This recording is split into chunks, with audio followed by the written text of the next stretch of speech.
Let me invite to the stage Maria Grazia Testa, our keynote speaker.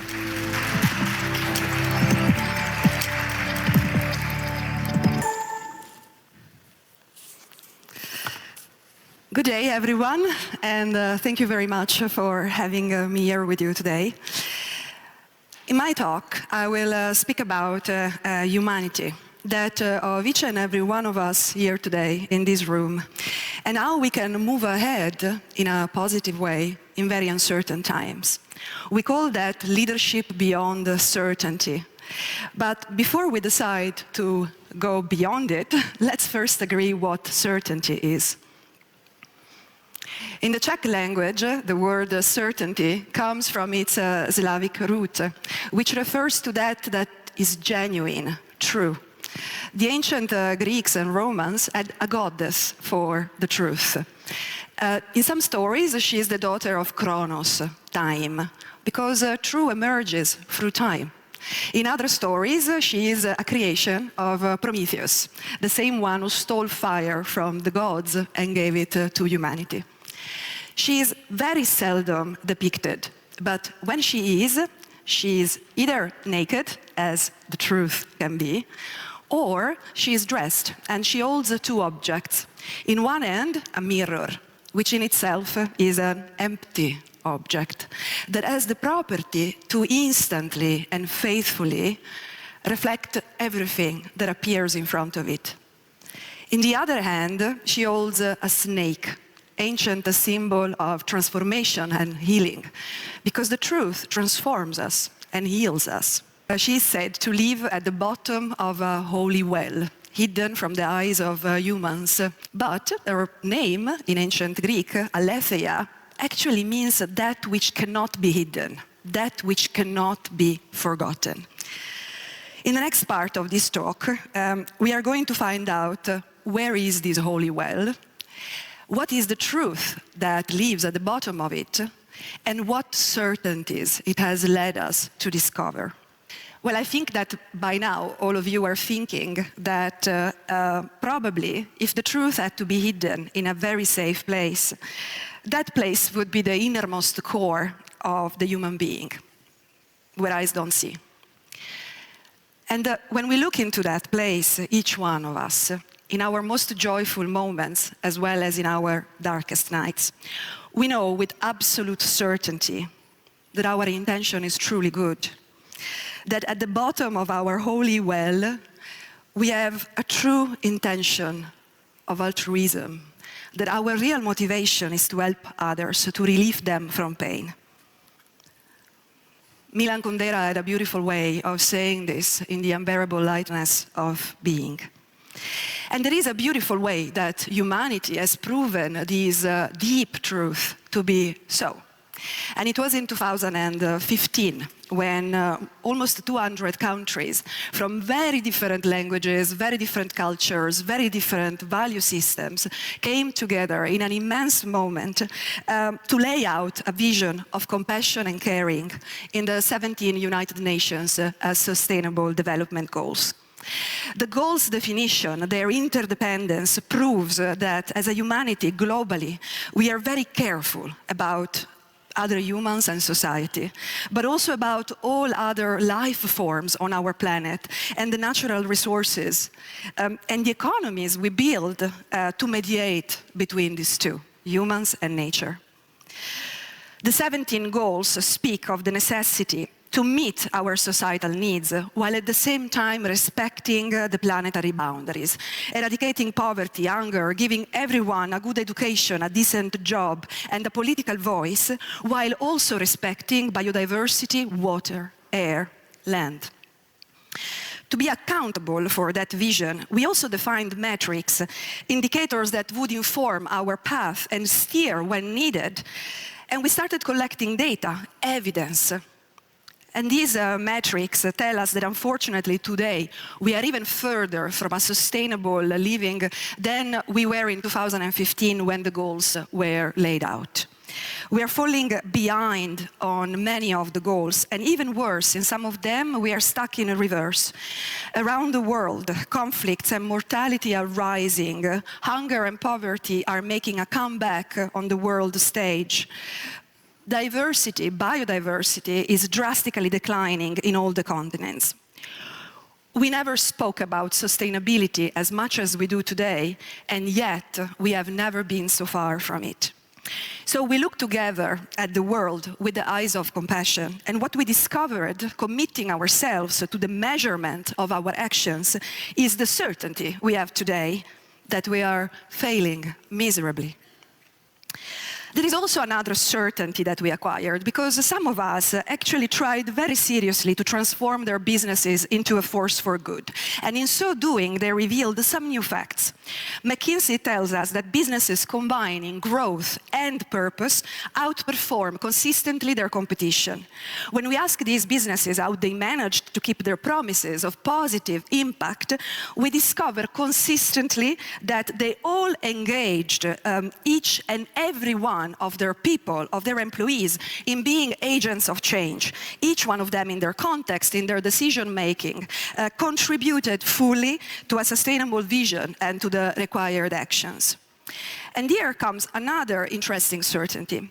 Those organizations that engage their people with purpose grow also revenue and profits at an acceleration that any other strategy would never achieve.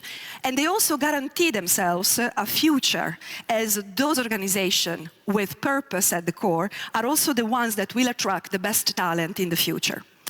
So now we have come to three certainties.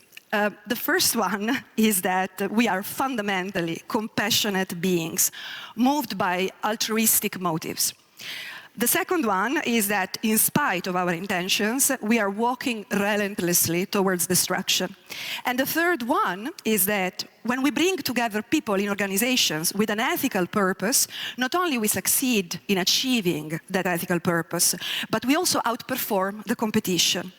These things are certain today, and we even have all the data to back them. Actually, we never had as much data and as much certainty as today. So how comes we are still incapable to change? And the question is very often, will your organization change? But maybe the question we should ask is your organization going to evolve? And when we speak about evolution, we need to turn to uncertainty. In the next part, we will discover together how humanity has reacted to uncertainty and the value of uncertainty in helping humanity making giant leaps. So, to speak about uncertainty, I would like to start remembering with you something that happened in this very place where we are today. 500 years ago in Prague, alchemists were working in secret laboratories, not only searching for gold, but searching for transformation itself. They believed that through the purification of matter into gold, the spirit too would be refined. They worked in the unknown and in unpredictable conditions, armed with only three qualities. The first one, curiosity, which you need very much when you don't know what to expect. Humility. Imagine the endurance to go through a process that could take an entire lifetime, attending to every single step of it, knowing that it will not be wasted time, because as you attend to it, you are also refining yourself. And the third quality, the search for deeper meaning, a meaning that is not in the process, but in the experience the process allows us to make, and the significance that emerges through us being engaged with that process. So, did they really find a way to transform any metal into gold and to refine the spirit? Well, you may certainly say so. In fact, they skyrocketed us into huge scientific progress, both in terms of economical growth and in terms of human evolution. The alchemists perfected the processes of distillation, sublimation, crystallization, filtration. They allowed the discovery of several acids, gases, minerals. They built furnaces, alembics, retorts, which were really essential for all types of heat control and chemical reactions. They also isolated or discovered new elements like zinc, phosphorus, mineral acids. In short, their exploration led to everything we know today in the field of metallurgy and chemical analysis, with the obvious impacts on medicine, on astronomy, as well as on the telephones that you have today in your pocket. Now, that's really turning metals into gold. So uncertainty is the perfect bedrock where evolution takes strides. When you look at this picture, you see a number of tools, and you can call these tools a technology. But actually, there are two protagonists which are hidden. One is the property of nature, fire. And the second one is a property of humans, imagination. In the next part of the talk, we will discover how these protagonists met in the past and what happened in their meeting. 2 million years ago, our ancestors were roaming the wilderness, exposed to the elements, equipped with few sounds to communicate with each other. Nights were long and very difficult to survive. On occasion, a storm would hit the land, and sometimes a thunderbolt would hit a tree and generate a fire.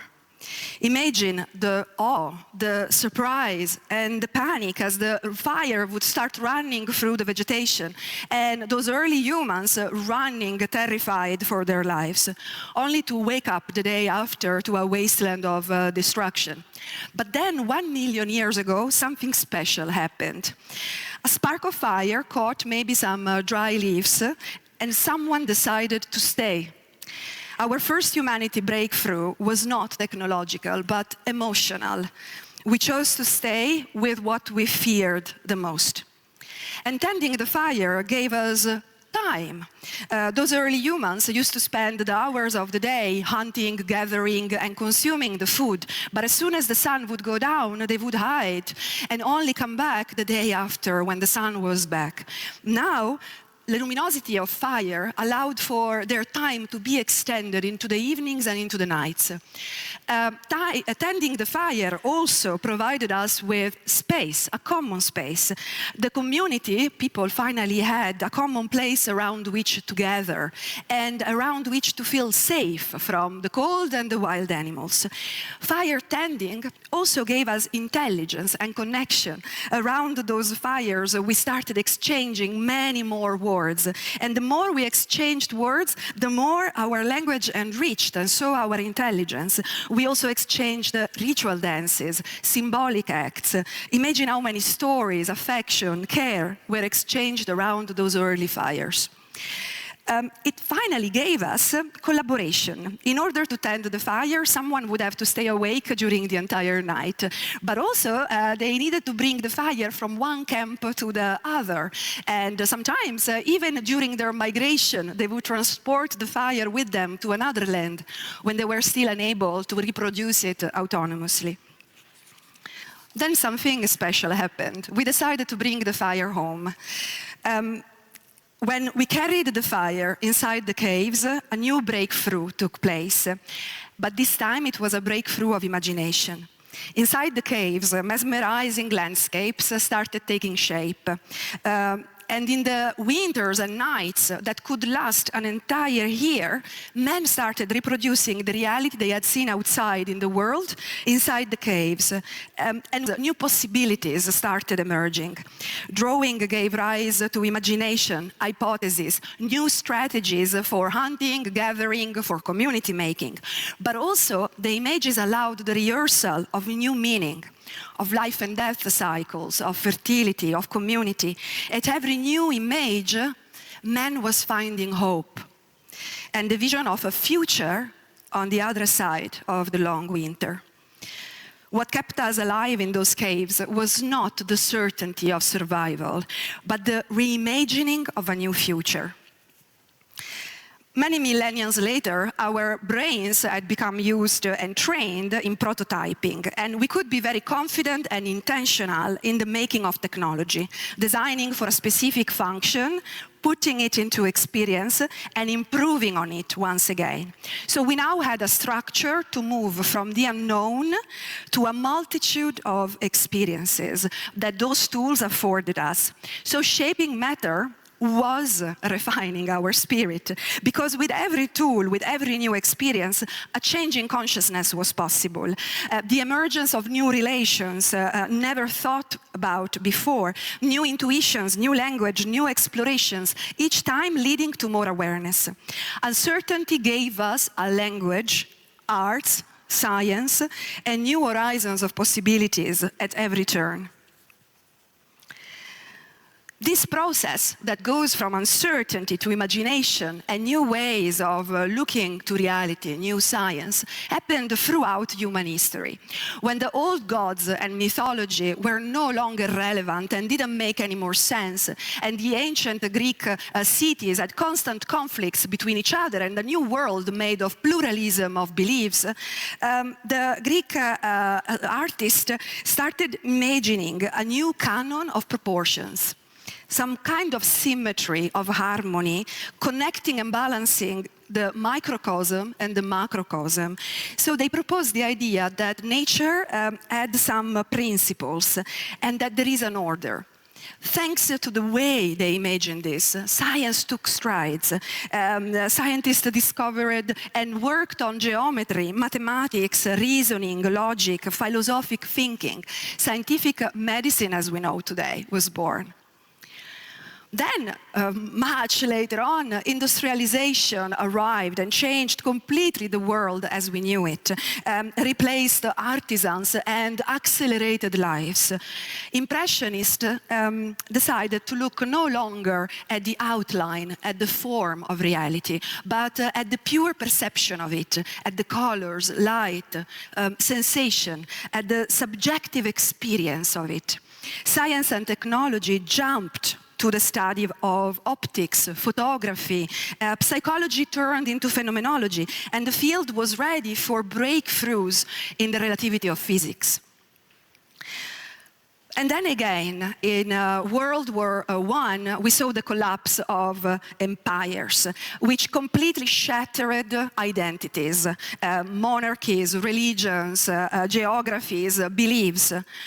Cubism and modernism deconstructed time and space, fragmenting reality to the point of complete abstraction.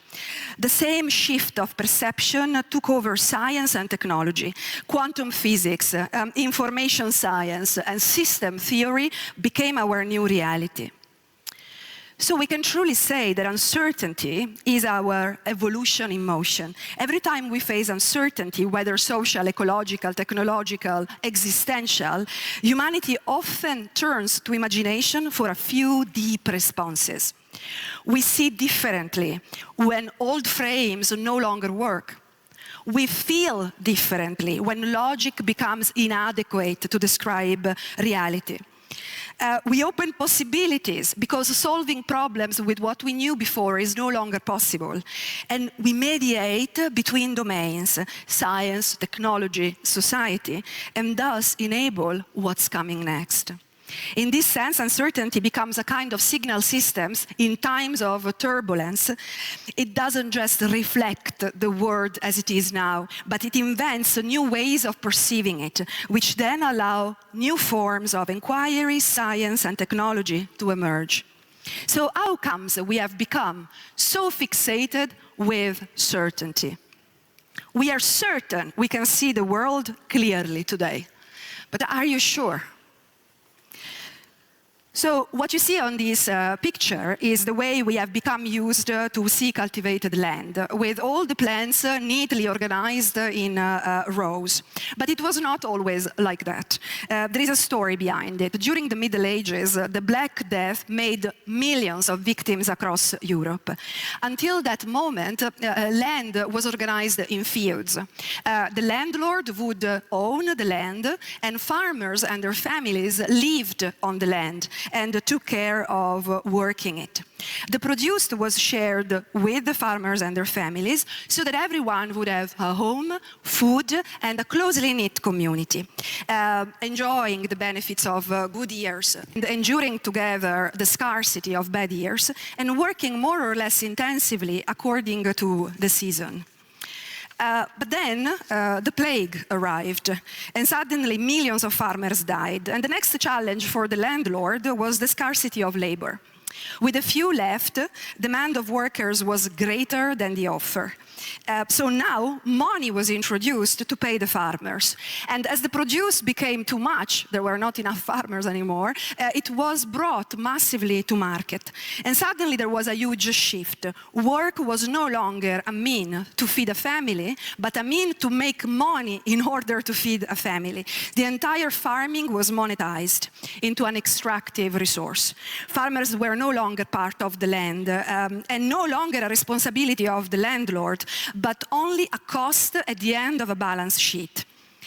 To reduce the cost, work had to be made more efficient, productive, made of very specific, repeatable actions, requiring little skill and less, cheaper labor.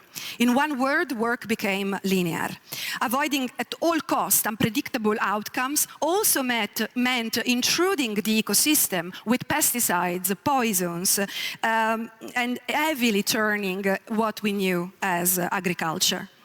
So scarcity suddenly awakened another gene of humanity, that of short-term gratification, replacing the livelihood of entire generations of farmers with a monthly wage, seeing others as competition and narrowing our knowledge to fit more easily the linear production chain.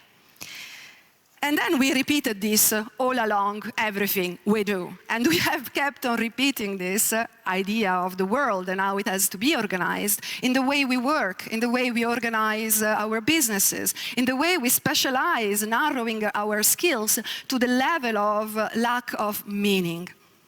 But we also do it in our idea of human development. Here you have the Maslow pyramid telling you that you go through stages across life. But is it true? Is it true that you achieve transcendence at the end? Or is it maybe true that each one of us had some of their most transcendent moments during their teenage years? We also give our education patterns the same kind of linear, efficient, productive structure. But is it true? Does it have to be so? So I know that by now you are very much looking for some conclusions, and just to be sure, I want to lay them out. I hope by now you have realized that sustainability is not a strategy. It's a transforming relationship between people and the living world that sustains us. And this relationship is mediated by the way we create meaning. And it can only evolve through new experiences. In these days, you are listening to incredible expertise about circularity, business change, and progress. But I would like to remind you of that alchemist in Prague 500 years ago. They were looking to find gold and spiritual transformation. Today, we call that looking for profit and purpose. But the substance is the same. Our compassionate self is trying to reconcile with a reality that matters to us. So like that alchemist, we need to keep an attitude of curiosity because we have no idea what's coming up. Humility, because we have to endure a long process, and in that process we need to change. And the search for deeper meaning. So something about your organization. If your organization is still led by fear and lack of understanding, find something that truly burns for your people. Host it, don't fix it. Tend that fire. If your organization is already comfortable and at home with change, prototype new futures, create time and space, multiply the occasions for connection, to create new language, new meaning, more intelligence, and go radical on collaboration. Break out the silos, break out the hierarchies, forget the roles. You don't need to fix anything, but to normalize paradox, holding conflicting truths without collapsing them, aligning your system, letting governance, metrics, communication become learnings. And if you are already trained and intentional about the fire, the sustainable fire, align your will at every single step with ethics. Make stuff that aligns your seed of benevolence with the long-term caring of all life forms. But whatever stage you are in, one thing is of the essence, that you take responsibility. And I have a question for you. Is what you are putting today into the world, your service, your work, your product, something that is feeding compassion and solidarity, more evolution, or is it feeding short-term gratification, competition, and the narrowing of knowledge? You are responsible for what you imagine and what the world becomes because of it. You are that snake in the end of the goddess that can heal or poison. So make sure that whatever you do and whatever becomes of what you do, you can still look at yourself into a mirror and see something holy. Thank you. Thank you very much, Maria.